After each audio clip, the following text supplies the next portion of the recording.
जो कहती है, मुझे तोड़ लेना वनमाली, उस पद पर देना तुम फेंक, मातृभूमि पर शीश चढ़ाने, जिस पद पर जावे वीर अनेक। इन्हीं शब्दों को याद कर सियाचिन में हमारे जवान हों या शहीद कारगिल के सुरक्षा के समय पे हों या ऑपरेशन सिंदूर को लेकर हों या ऑपरेशन महादेव जो हुआ है, उन सबको याद कर नमन कर मैं उनकी शौर्य गाथा में उम्मीद करती हूँ हमारा देश सदैव गाएगा।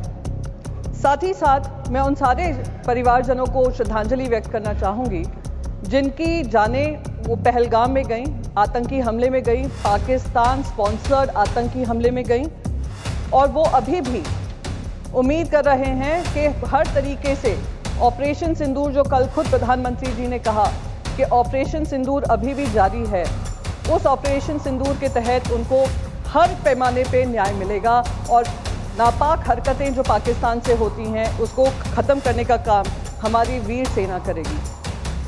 सर, कल प्रधानमंत्री जी ने ऑपरेशन सिंदूर के बारे में कहा वो अभी भी जारी है और मैं उनका शुक्रिया अदा करती हूँ कि उन्होंने देश को याद दिलाया कि ऑपरेशन सिंदूर में जो हमारी सेना ने किया वो अब तक ख़त्म नहीं हुआ है, हम इनकी नापाक हरकतों को ख़त्म करेंगे। पर कुछ सुझाव मेरे भी हैं। जब पहलगाम हुआ था मेरे मन में भी बहुत सवाल थे। 2 हफ्ते पहले वहाँ पे गृह मंत्री जी गए थे और उन्होंने कहा था आतंकवाद को बिल्कुल समाप्त कर दिया है। 2019 में जब 370 धारा हटी थी, कौन भूल सकता है गृह मंत्री के वो शब्द जहां उन्होंने कहा था पीओके के लिए हम जान भी दे देंगे। तिरंगा यात्रा हुआ था, हम पार्लियामेंट्री डेलीगेशन जब गया था, हम जाने से पहले तिरंगा यात्रा हुआ था जिसमें गृह मंत्री ने कहा अब बातचीत पाकिस्तान से होगी तो सिर्फ पीओके को लेकर होगी। तो जब ऑपरेशन सिंदूर जारी था और अचानक से उस पर फुल स्टॉप लगा, मन में सवाल तभी भी था कि क्या हुआ जिस वजह से हमें ये सीज फायर करना पड़ा, क्योंकि हम सिर्फ पीओके की बात करना चाह रहे थे। तो अब क्योंकि ऑपरेशन सिंदूर जारी है और प्रधानमंत्री जी ने ये कहा है, तो मैं बस 2-3 चीज़ें उनके सामने कहना चाहूँगी। सर, ऑपरेशन सिंदूर का हर हिस्सा, चाहे वो फिल्म इंडस्ट्री हो, चाहे वहाँ की न्यूज़ चैनल्स हों, चाहे उनके इन्फ्लुएंसर्स हों, हमने सब पे पाबंदी लगाई।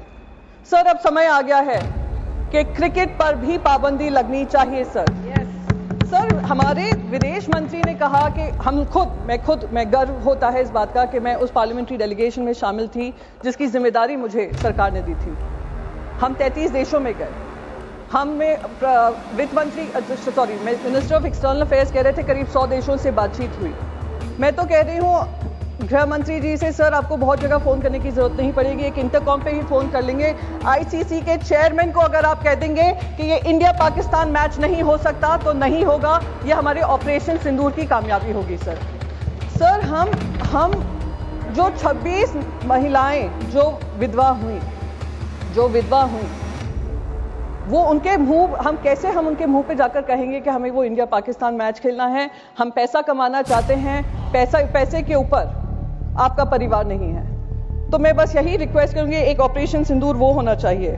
सर, ऑपरेशन सिंदूर में हमने पाकिस्तान को तो मुंह तोड़ जवाब दिया और उसका गर्व है, हम सबको गर्व है, विपक्ष को भी गर्व है क्योंकि विपक्ष आपके साथ खड़ा रहा। जिन लोगों को एंटी नेशनल कहा गया था 2014 से, उन्हीं ने देश का तिरंगा सबसे ऊपर लहराया विदेशों में जाकर। मेरे को उसका गर्व महसूस होता है। सर, पर जो हमारे यहाँ पर पहलगाम को लेकर इंटेलिजेंस फेलियर हुआ, उसकी जवाबदेही किसी ने ली? सर, क्या हमारे इंटेलिजेंस चीफ का इस्तीफा मांगा गया? जी सर, मैं खत्म ही कर दूंगी, मैं ज्यादा समय नहीं लूंगी। सर, बस 20 सेकंड में खत्म कर दूं। सर, उस इंपॉर्टेंट मिशन का हिस्सा थी। इंटेलिजेंस फेलियर जो हुआ उसके तहत किसी ने भी इसकी जिम्मेदारी लेते हुए इस्तीफा लिया। इस्तीफा होने चाहिए सर, तब तक ये ऑपरेशन सिंदूर कंप्लीट नहीं होगा जब तक आउटसाइड वर्ल्ड को तो हमने पाकिस्तान को 2 टूक जवाब देकर अकाउंटेबिलिटी तय की, जब तक इंटरनल अकाउंटेबिलिटी हम तय नहीं करेंगे। 20 सेकंड हो गए। जय Hind, thank you very much. माननीय उपेंद्र कुशवाहा, 4 मिनट।